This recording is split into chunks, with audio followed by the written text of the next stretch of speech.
towards getting towards the end of the recording process. But I don't know, it's kind of hard. A lot of bands I've spoken to over the years say that as much as a producer is their hands-on, a producer can also be a referee as well between sort of in-band squabbles and be sort of an independent, fresh set of ears and an independent, fresh set of ideas. Yeah, well, you know, Chris was the referee between me and Dom, basically. Well, do you know what? We're 10 minutes into the interview and I've noticed that... there's friction developing. You know, there's... it kicked off between me and Dom a few times this year, but Chris is way bigger. He's like bigger than both of us. Probably he's kind of like I would imagine he just sort of like a mother does with two. Yeah, just puts his hand picks out. You both up. Yeah, he just puts one hand in front of him and he just holds us down by our head like that, and you can't move. You know, you're just sort of stuck there, and you can't really argue with that. You know what I mean? So whenever there was a dispute, a creative dispute, Chris would just do that, and we would all just go, yes. So fear, yes. then? Fear, pure fear, yeah. Ruled by fear, basically. That's how it works. We just heard Uprising. It's an angry record. It's, I think, sort of full of social and political commentary. The Resistance, as an album title, sort of suggests the same. So is this a political album like Green Day's American Idiot was a political album? Well, I mean, I liked watching some because I got a flat in London, right in the centre in Grosvenor Square near, and I was watching all these protests taking place, like the G20 protests. And I like the way everyone dressed up in silly costumes, you know. So it's political, but have fun, you know. If you're going to go on a protest march, stick on like a Superman costume, stick on one of those donkey things, you know, put on a Captain America, whatever it is.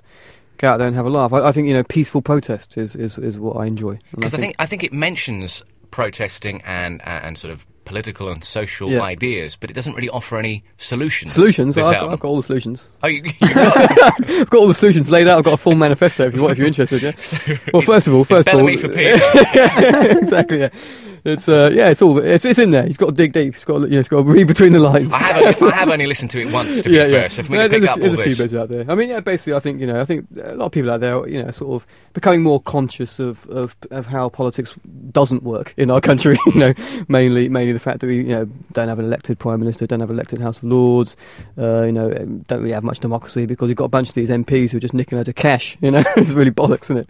And basically, what it is we vote for people, don't we? We shouldn't be voting for people. Everyone wants to vote for something. I'd like to vote for I want to have a say. I don't want to vote for some person who says they're going to represent me, and they don't. All they do is go to London, get influenced by a bunch of corporate lobbyists, and spend all the cash on cat food, floating you know what I mean? islands. And I think it's time to don't you think?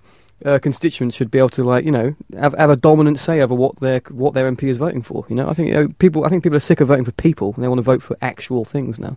I think you are lost in music, my friend. I think you need. Yeah, I'm on the way. I'm on the way up. You watch it. I'm gonna run for something. That's the most sense I've heard in about 18 months. So is it really? I've got more than that. As I said, it's all in there. It's got to read between the lines. You know what? When we finish the interview, you can stay in here. I'll keep it recording, and you can just carry on. Yeah, just preaching on the Bellamy Manifesto. As much as it is an angry record, it is also bonkers in places as well, isn't it? And I mean that in a nice way. I mean there are songs where it just kind of goes crazy, and clearly a fun album as well. You're still having fun in parts. That was one thing that's quite different. Is we had a lot of fun making it. We found ourselves laughing a lot at the music. There's certain moments where you can't help but see the funny side of it. And I think we're really sort of looking at the really theatrical side of music and the sort of hamming it up a bit in places, on purpose, to make it almost sound like a musical or something, And I quite like that kind of music. I've always been into classical music, and some of that music really is very dramatic, very over the top, and I like trying to incorporate that into rock music. Do you think music got just a little bit too moribund recently? And I do like that word, moribund. Moribund, yeah. I tend to use that more often. Well, I think theatrical music and rock music are composable. Oh, is that a word you've just made up, or it's a very rare word? Yeah, it means possible at the same time. I feel like I'm here with Stephen Fry, but a rock version of Stephen Fry. Let's play some more music. Let's play track 2. This is again superb, and it is the title track to the album. It is The Resistance. Muse are here. Right, we're back. It is Absolute Radio. It's our week-long celebration of all things Muse. The album is, it's superb. I was saying that earlier on. And I think it's one of those albums as well. And we do this thing on a Monday evening where we play albums, either new albums or classic albums, out in their entirety. And I quite often say, you know what? You should listen to albums in full. Today, I think with sort of the iTunes generation, we tend to sort of cherry-pick songs too much. And you listen to an album and you pick 2 or 3 songs and you think you've heard the album. Yep. You haven't. It's important, I think, to listen to this record from start to finish. And in that order, I think. Absolutely, yeah. There's lots of ups and downs in the album. Lots of dynamics.